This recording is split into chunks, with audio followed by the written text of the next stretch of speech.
में शाम के समय पर जाकर किसी भी नदी, तालाब, बावड़ी, कुआं, कहीं ना कहीं जो आपके पास में हो, वहां पर एक घी का दिया, बत्ती का मुंह दक्षिण की ओर कर कर अवश्य जला कर जाना। सारे पितृदोष समाप्त हो जाएगा, सारा पितृदोष समाप्त।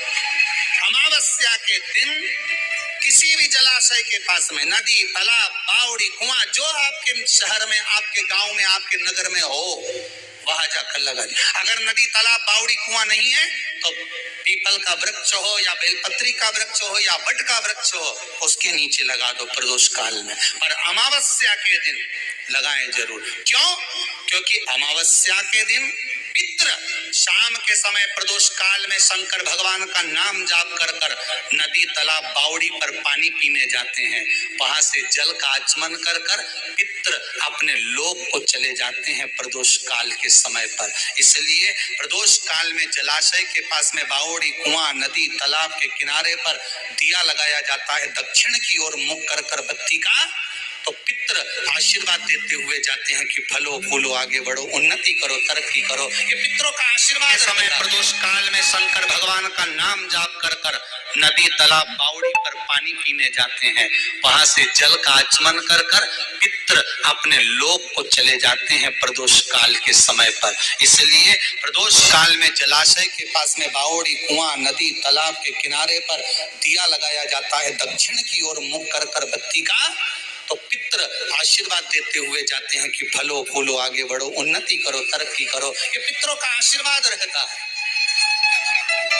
पितरों का वर रहता है। आप देंगे उसको मिलेगा। पितृदोष है, ये आपको कैसे मालूम पड़ेगा?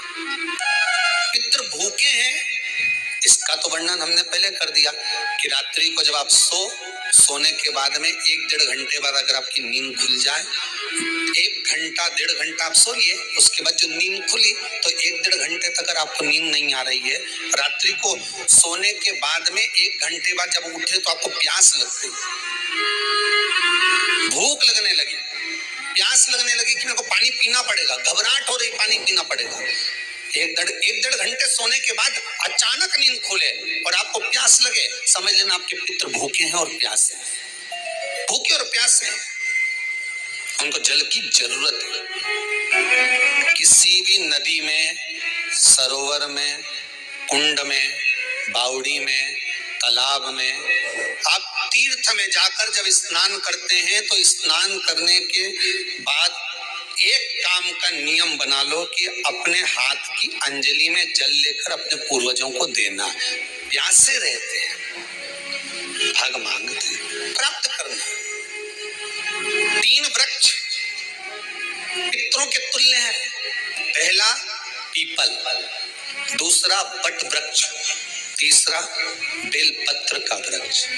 ये पितरों के तुल्य है। अगर आपको रात्रि में नींद नहीं आ रही है, ऐसा लगता है कि रात्रि को 1 घंटा 1.5 घंटा सोने के बाद कुछ गलत विचार आने लगते हैं, नींद सुबह 3 बजे तक, 4 बजे तक नहीं आती, 4 बजे के बाद फिर नींद आती है, तो एक प्रैक्टिकल जरूर कर कर देखना। एक प्रैक्टिकल करने में क्या जाता है, प्रयास करने में क्या कुछ जाता है क्या? प्रैक्टिकल कर कर देखना कि कहीं सियोर वाला महाराज झूठ तो नहीं बोल रहा है, तो प्रैक्टिकल करने में कुछ नहीं जाए। 1 लोटा पानी लो, उसमें थोड़ा सा कच्चा दूध डाल लीजिए, पत्री का पेड़ या पीपल का पेड़ या बट का पेड़, इन पेड़ के नीचे ले जाकर उस दूध को दोपहर में सुबह 10 बजे से लेकर 12 बजे के बीच में ले जाकर चढ़ा दीजिए। रात्रि को फिर ना आपको प्यास लगेगी, ना भूख लगेगी, नींद एक बार लगी तो सुबह ही खुलेगी। प्रैक्टिकल करने में क्या जाता है? पानी डालने में तुम्हारा कुछ जाएगा? अरे बोलो तो सही, प्रैक्टिकल करने में क्या जाता है? कुछ भी नहीं बिगड़ेगा, ये तो बस जल डालोगे तुम्हारा ही कुछ अच्छा हो सकता है, बाबा की कृपा। 3 वृक्ष पितरों के तुल्य हैं। पहला, जम के बोलिए, पीपल, दूसरा वट वृक्ष, तीसरा बेलपत्री का वृक्ष।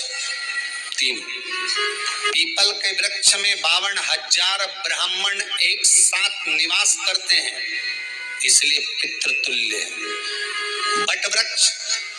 ब्रह्मा जी के मस्तक से बना, इसलिए पितृतुल्य।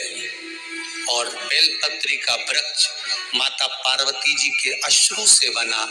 जब आंसू गिरे थे माता जगत जननी जगदम्बा पार्वती के, उस समय पर पितृलोक में हलचल उत्पन्न हो गई थी। हमारी नातिन की आंख में आंसू कैसे आ गए? मैनावती की पुत्री है,